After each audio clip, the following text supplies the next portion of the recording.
We welcome you to the first virtual huddle of 2021, and today we are talking Utah Gymnastics. Head coach Tom Farden along in just a moment here from the Dumpke Center. I'm Mike Lagashow. Welcome to the show. We'll be joined by Tom Farden in just a bit. Also coming up, we'll update you on some major facilities projects here at the U with the Golf Academy opening. Also an update on the Ken Garff Performance Zone at Rice-Eccles Stadium. But first, it's basketball season here at the U, and the Runnin' Utes just closed out a 4-game homestand, including a win over Stanford here last weekend. Here are their highlights from the season so far.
And the Runnin' Utes on the road against the Washington Schools this weekend. They'll face Wazoo on Sunday at 2 p.m. You can watch that game on the ESPN family of networks.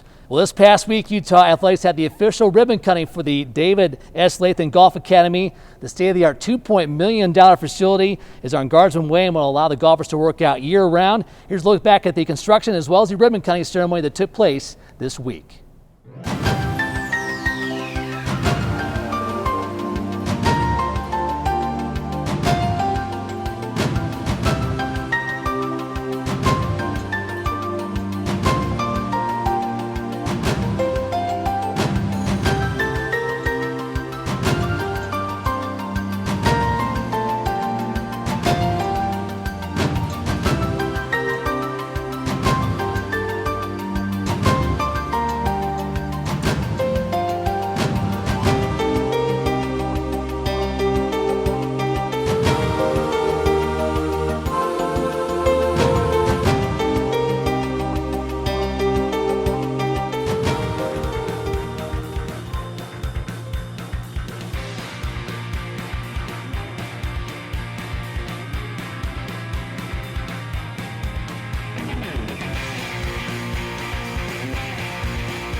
This process to build the Golf Academy has been about a 4.5-year process. It started from the day I was hired, and back then we had a different administration, different athletic director, so it's gone through a number of changes, and this building, we feel like we've built something that will be exceptional for everything that we've wanted. And so a huge thank you to both administrations, to Dr. Hill, to Jimmy Soto, to Mark Harlan, to Chris Uchek, for all of these guys that have supported the golf program and helped us get to where we are today. Thank you, guys. Well, it's a great day. It's always really exciting. We get an opportunity to open up a new facility that will greatly benefit our student athletes, in this case our incredible men's golf program. Without the support of Dave Layton, his passion for this project, certainly his ability to help donate key funds to make it all happen, along with other incredible donors. That's the way things work around here. When we build these things, we have to get great people to step up and support. And that's certainly the case today with the David S. Layton Golf Academy, which again will be a fantastic addition to our golf program. I got involved in this project because I found out there was a need. There was an effort to raise money for the new facility, and they had a gap in the donorship they needed to fill, and so I said, look, I'll come aboard. Golf has been really important to me, my family, my lifestyle, my relationships. And so, you know, what better way really to give back in terms of golf than to help, you know, the University of Utah golf team get a facility where they can be together, they can learn, they can grow. So this building will be incredible for the golf program. It will help us in all facets. It'll help us in recruiting.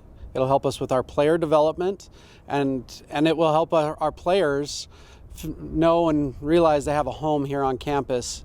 This is really a landmark moment for our golf program, and it's been all because of the support from our community, and it's pretty humbling for me as somebody who experienced life as a student athlete here at the U.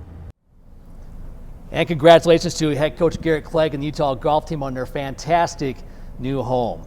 Well, we're joined now by our special guest, Utah Gymnastics head coach Tom Farden. And Tom, we're in your place today. Thanks for making some time for us. Well, it's good to see you. Happy New Year, Mike. Same to you. We'll get a chance to see you hopefully here in the next week or so as you've been on the road. Actually, you were at the Maverick Center to start things out in West Valley. So let's talk about your season so far. First place at the Best of Utah meet, sponsored by Rio Tinto. You took down BYU, Utah State Southern Utah. You won that meet, and then you had a big row meet at number 2 Oklahoma on Sunday. You lost that once, so good moments for your team. Really, the first 2 weeks, just talk about how you evaluate your season so far. Yeah, you know, this season has been just so different in so many aspects, you know, from the training and catching them up from their time off. And then, you know, what the athletes are going through, you know, they've got to be so rigid right now. And the testing and the contract tracing and keeping their masks on and distancing and really being disciplined. And we're proud of them. We know we're behind a little bit from where our normal schedule would be. We'd probably be a little bit further along. But right now, with all things considered, obviously we let one get away from us at Oklahoma, but at the Best of Utah, on podium, one of our highest opening scores in recent memory. As a staff, we were pleased with that. Always nice in front of to get on the podium, and then we were allowed to have a little crowd out there at the Maverick Center. You know, obviously with the Maverick Center and Rio Tinto and their support of women's gymnastics is just incredible. So what a treat for our athletes to be out there. It is, of course, the venue that we'll be competing on for the Pac-12 championship. So a little bit of a dress rehearsal. Great atmosphere for all things considered, and really pleased with that first meet. At Oklahoma, we just got back yesterday. Perennial power. Oklahoma is, in the last decade, so from 2010 to 2020, I don't believe they finished lower than third, and they have 4 national titles to their name. And so for us, you know, we want to remain in that nation's elite. That's very important to us, and we understand that we've got to see out of conference folks, opponents that are in the nation's elite consistently, and we feel Oklahoma fits that mold. Highly respected. It was on ESPN too, so it doesn't get bigger than that. And really felt like, you know, the first rotation we took the lead, and we were really off to a good start. Unfortunately, on vault we didn't capitalize on on a couple of vaults that we should have, and so that put us in a little bit of a, you know, a little bit behind. But then we crawled back on floor, and wow, what a performance on floor! That was truly incredible. And we're within a 10th. We go to balance beam, uncharacteristic mistakes by a couple of people. And so it really, you know, is a little self-inflicted. And so for us, we're going to take this as a learning opportunity to figure out, you know, what can we do to get a little bit better, to prepare ourselves a little bit more. We're not going to make any excuses about it. We didn't live up, and we're going to go back to the drawing board today and work. We're going to roll our sleeves up and work. So we're 3-1, nationally ranked at 6th, still amongst the very best. We have a great opportunity this weekend. And there's a lot of optimism from the coaches because we really believe that the 13 athletes are bought in and they want to chase excellence. Let's talk about your team. You got 4 All-Americans back from last year. Crystal East had doubled up on bars and beam a year ago, but break down this year's team for us. Yeah, no, really excited to have the 4 All-Americans back.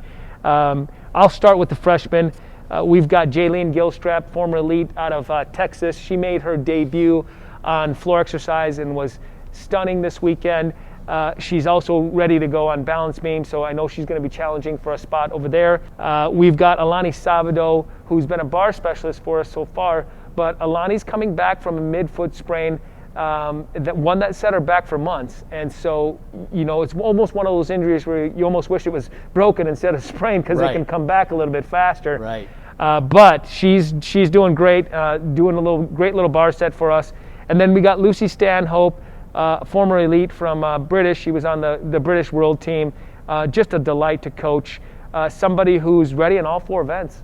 And this past weekend we were going to debut her 1.5, but when we had some errors, some concerns earlier in the lineup, we pulled back a little bit and just went with a score that we knew we could count on and had her to the full. Right. But she really is an all-rounder and somebody who we feel like is developing and fitting into our system. And all 3 of them are really doing a nice job. So hats off. It's hard to come to college, let alone during a pandemic. Exactly. Our sophomores, we've got, so I'll start with Jaden Rucker, because Jaden has been a staple now on the leg events, which we call vault and floor exercise, and she's done a great job over there. And she's coming off of 2 knee surgeries. We signed her, and then unfortunately she had a knee surgery in January of her senior year, so she sat out all of last year. And she's back and training all 4 events and in competition lineups on both the vault and the floor exercise, and doing an incredible job. So Miley O'Keefe, it goes without saying, she went up against the nation's best this past weekend. One of the emerging as one of the elite all-arounders in our country right now. Won the all-around at Oklahoma. Really became back from summer and the quarantine in different headspace. We feel like she's motivated and really is coming into great form. So pleased with that. Abby Paulson, training all 4 events, competing 3 events, another All-American. Abby's doing a great job on all of the events. Abby is one of those athletes like Miley. Both of them were on the senior national team for USA. And they come with a little bit different gearing, a little bit different experiences. They were at all those national team camps and on the biggest and brightest stages as you can be when you're growing up. And both of them had, in their own right, great elite careers. And so that helps permeate that elite mentality around here. And it's been a joy to have both of them with those experiences. And then unfortunately, Jillian Hoffman suffered a shoulder injury this fall, had some shoulder surgery, is training again. So we're grateful that she's training.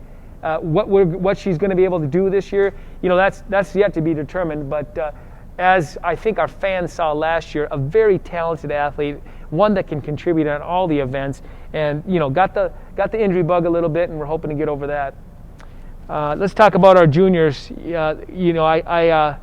My term of endearment for them is the Muppets, because they're just characters, all 3 of them. And so we've got Adrienne Randall, who's just been such a force on balance beam for us this last week, and she had just a beautiful routine. She's ready on all the events, which at Red Rocks Preview, for our season ticket holders that got to see that was a real treat for them to see Adrienne on all 4 events, and then for them to see that she's worked so hard to get there. And so we're really proud of that. Cameron Cameron Hall is such a bubbly personality. She is doing a great job on vault, 1 vault at the Best of Utah, so that was exciting for her. Is ready on floor if we need her, and brings good energy to the gym every day. And then Crystal's amazing in terms of week in and week out. She's been doing the all around for us. I know she won the first meet out and did a really nice job with that. She's just somebody who's so steady and really we can count on during competition. She loves to compete. I think she surprised herself a little bit last year. Okay. I don't think she knew she was going to be All-American good. Yep. And so once she got a little taste of that, we're hoping that it motivates her all the way through this year too. Our captains, I can't speak enough about our captains because They do such a good job. We meet with them often, and I personally meet with the captains often. We in person, when we can, and then also we've got a little text thread that really they're an extension of our leadership. So whatever the staff's leadership, we need to get communicated with the athletes. The captains kind of pick that up, and so all 3 seniors were voted as captains. Lex is somebody who's available on all 4 events. Very unique story about Lexia Birch. She added uneven bars her senior year and has been very competitive over there. That's rare. And so she's ready on all 4 events. She's been competing on 3, the balance beam, the vault, and the bars, but somebody we can count on to be ready on all 4. Sydney Solaski, she added another event this year, so I know we talked about her adding vault last year. She's ready on beam. I'm comfortable if we have to use her on balance beam this year. She's right there on vault, and so the 3 events that she can do, she's contributing to, and at least pushing for lineups or in lineups. She won floor this last weekend. What a beautiful routine that she did at Oklahoma on floor exercise. It was magnificent. And then Emily LeBlanc. Emily continues just to amaze us with her bubbly personality. She's very engaging with the athletes. She just loves to be here. Emily is ready on 3 events. So she had a stunner this weekend on bars. I mean, it was another beauty. She opened the year at Best of Utah with a beauty on bars. Again, another athlete that's in the twilight of her career, yet pushing the events that her body will let her to do. And you can't ask for more from an athlete. You just can't. So all of those captains and seniors, we know that on any given moment, if we needed them, they would be there.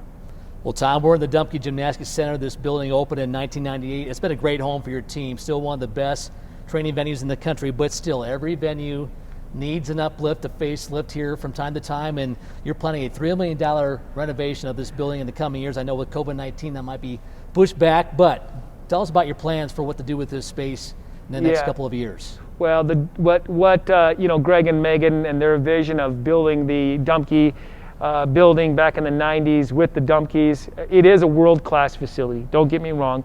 We can train and attract the absolute best to this facility, but other facilities since this was built in the 90s have improved some of the areas that we feel we need to improve on. So the athletic training area, that's an area that our athletes desperately need in terms of making sure that we get them ready for practice. Things are spaced out. We have all the proper equipment, and the locker room, and then also some of just their general area for the athletes. Our teams have gotten a little bit bigger due to size and then some recruiting things. So spacing out would be nice. And so what the Dumpke expansion really is going to do is enhance the student services. We really feel that these improvements to the Dumpke expansion are going to be essential. And one of the things that we want to make sure as we move towards that is that the community and our beloved Red Rock fans are aware that we're still taking donations. Yep. We had to pause it for several reasons, but the biggest one was because of COVID. When COVID broke out, we felt that we didn't want to have our building upheaved and everything kind of disheveled right now. But we've got a gap that we want to close in on. And I appreciate you asking me, Mike, that we think we can continue to close with support from our beloved Red Rocks fans. Those who feel would like to donate or would like to know more on how to donate, there's several ways you can reach out to our Crimson Club office, and they've got a plethora of options.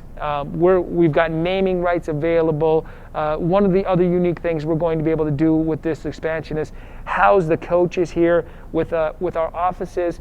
It'll provide us more touch points with our athletes, so we'll be around and available for them. Sounds great, Tom. So plans may be sidetracked a bit, but still the plans are in place, and a lot of opportunities, as you said, for people to get involved. This fan base has been tremendous, so I know they'll be there for you when they can be, and that'll be exciting to see how this building evolves in the coming years.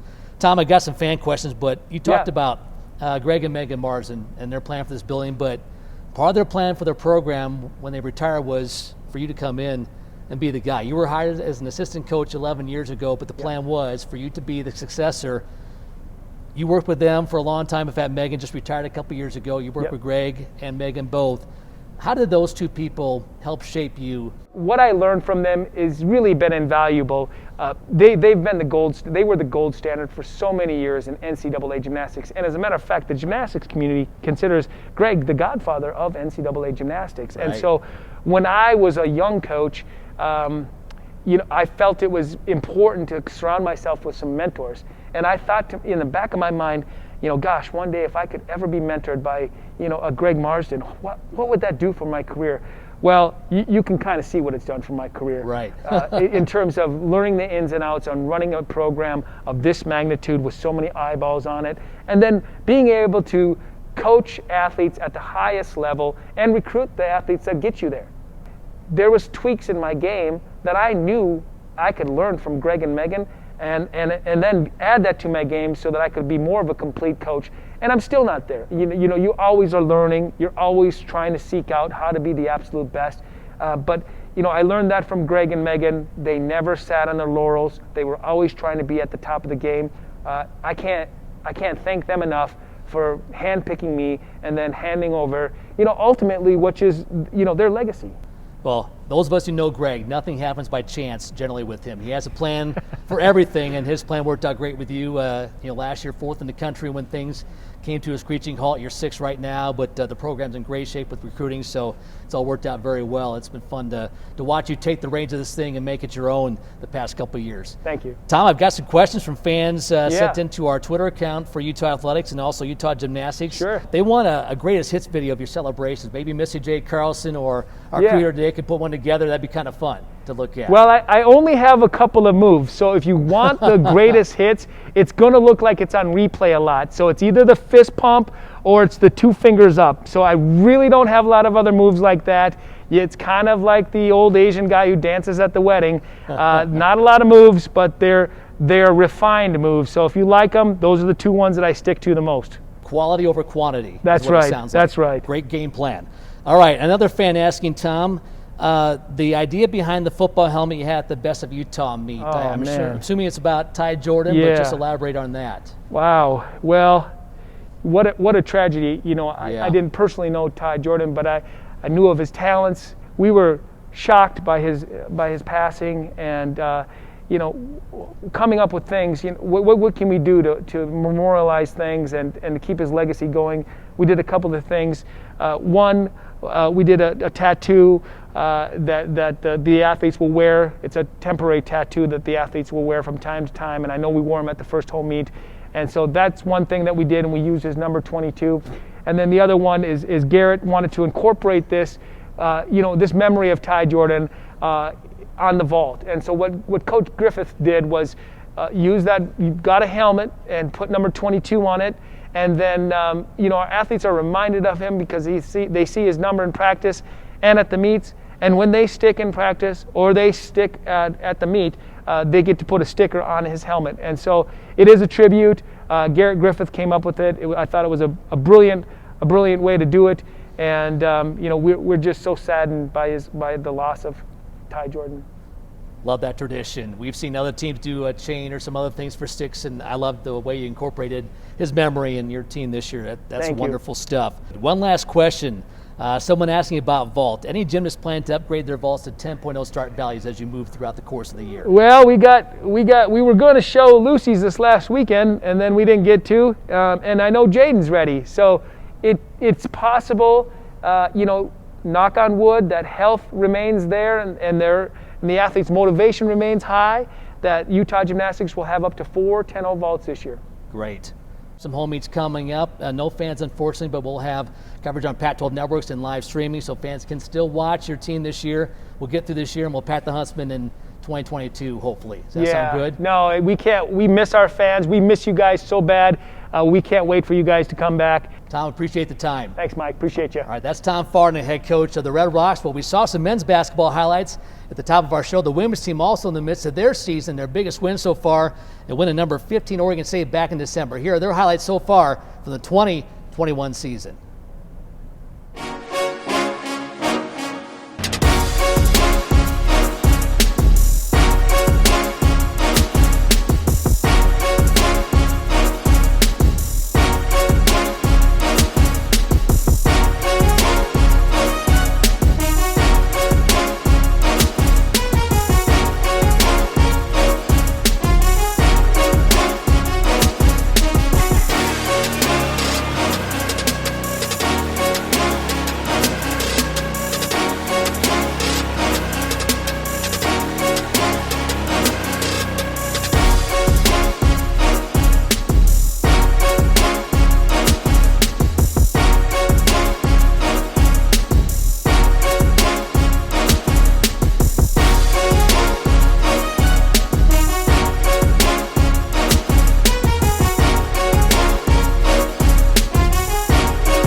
And the Utah women play at Arizona 4 p.m. this afternoon, at Arizona State Sunday at 2. You can watch the Arizona game coming up on the Pac-12 networks.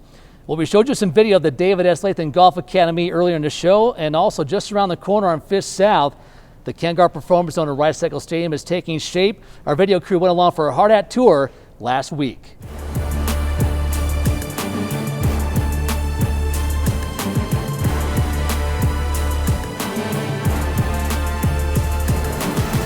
So it's an exciting time here, and what we've been doing over the last 2 weeks is that as you can see, kind of behind me here is we've knocked out a lot of the precast seating, and what that means is that now you have the precast is kind of on the lower section of the seating, and it takes you all the way down to the field. So over the next 6 weeks, we'll be continuing moving across the radius with all of that seating.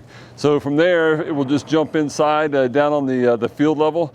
Great news there is the home team locker room's currently going in right now. So we're putting all the metal in for that, framing all the walls, and then we'll turn around and start drywalling the whole thing. So our trades, which is the mechanical, electrical, and plumbing, are currently working also in those areas. So we should be hitting drywall over the next few weeks. The other big thing that's occurring right now is on the concourse. We got the concourse is completely poured out now.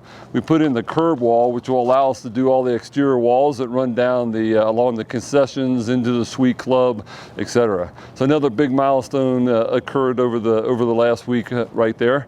Another big thing we did over the week is we poured the terrace level, which is where the restaurant's going to be going, and that's the very top. So we got that slab across the board poured there. So really the next 6 weeks are probably some of the most visual changes that we'll be seeing, and then everything else will start moving towards to the inside of the building from a work getting completed standpoint. And that $80 million project coming along nicely. More updates coming up in the upcoming months on our Utah Athletics social media outlets and UtahUtes.com. And for more details, log on to KenGarffPerformanceZone.com. Well, during all of our virtual huddles, we will recognize a Utah alumni superfan. Today, we recognize Mike Berry from Lewisville, Texas.